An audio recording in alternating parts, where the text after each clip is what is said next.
Let's talk fluency, part 3. So last week we talked about fluency. What is fluency? What is it all about? What does it mean? And then last week we also talked about fluency phrasing.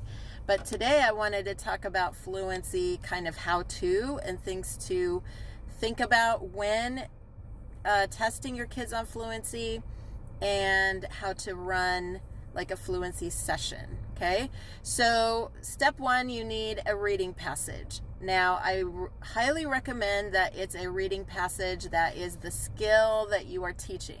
If it is the skill you're teaching, it's going to be so much easier for your child, and it's going to be more accurate than just pulling off a random reading passage for your child. At the very minimum, it needs to be on grade level with where your child is at.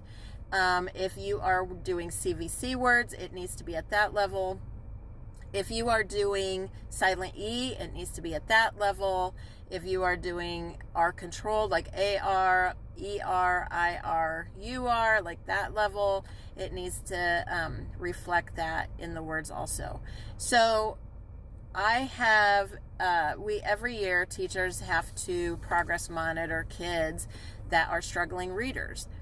And this year I chose to do fluency with my students because it really tells me a lot. When you do a fluency reading and you're timing them for 1 minute, it tells you how fast they go. It tells you like what types of words they are struggling with.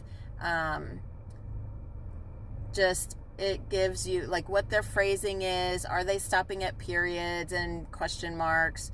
Are they using good expression? So fluency reads tells you a lot, gives you a lot of information in 1 minute, which I love. I love efficiency and big bang for your buck. So I feel like fluency fulfills that. So you need, step 1, you need a fluency reading passage that your child can read. And honestly, UFly Foundation's toolbox has all the free ones that you can use for your first grader or second grader. Then you need your phone and put 1 minute on your phone. Your child needs to have their own reading passage, and then you need to have a reading passage in front of you so that you can make notes on there, so you can circle things that are wrong, so you can write down what the times were and how many words per minute. Okay, so all of that good information is on your copy, and they get a copy that stays clean. So you have your copy, you have your 1 minute timer on your phone, and then you say, okay, now you're going to read to me for 1 minute, and I'm going to listen to you read. And so you say go, they start reading, and you time them for 1 minute. And if they make a mistake, just circle it on your paper. If they self-correct it, then you want to, like if already you circled it, you can still circle it and just write SC for self-correct. And you don't want to dock them for a self-correct, okay? If they blow through a period, you will want to circle it. If they are not adding an S to a word, circle it. That's really important. Struggling readers like to leave off endings, and they need to be reminded that those endings actually change the meanings of the word. So you want to make sure that they are adding in those endings. Make sure that you're reminding them of this in your normal sessions. The fluency is a good reminder time, but not a good reteaching time. I mean, just touch on it and then move on to something else.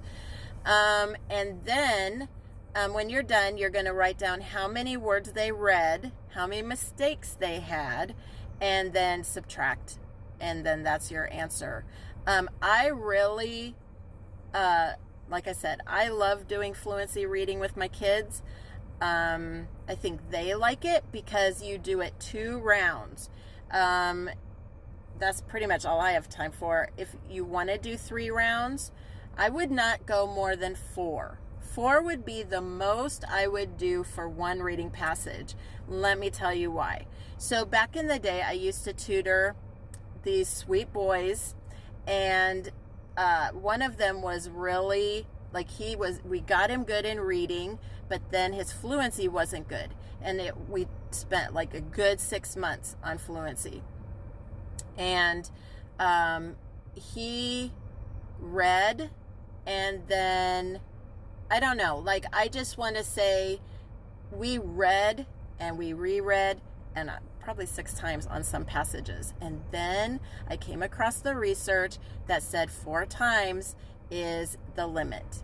4 times is the limit. And then I felt really bad. So learn from my mistake that 6 or 8 times of one passage, once they hit that 4 times mark, beyond that, it's not going to benefit them anymore. They've read it, reread it so many times, it's not going to be beneficial. And now you're going to be entering into frustration mode. So we don't want to enter into frustration mode, you know, and that makes my heart sad that I even did that with that child.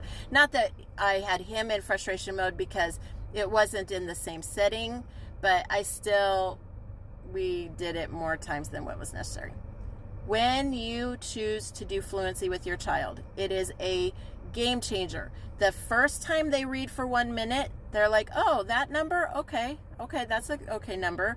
But the second time, they feel so much more confident, and they love the second number. It's a motivational booster for reading.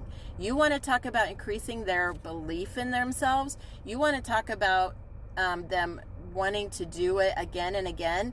This fluency assessment is going to help it. I definitely would just do it with my tutoring kid, I was doing it twice a week. My kids right now, I'm doing it once a week to assess, but some of them are really working on fluency, so we're kind of working on it every day. And 4 times a week, but not with the same passage. So I'm just giving you this insight that please try it out. I hope you like it. I'm sorry this video was longer today. Have a great day. We'll talk to you later. Bye.